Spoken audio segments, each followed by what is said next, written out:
గృహము తానే వసించును దాని యందు మనమే ప్రభుని పరలోక గృహము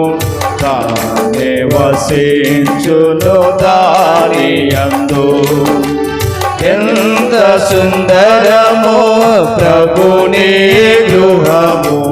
ఎంత సుందరమో ప్రభుని గృహము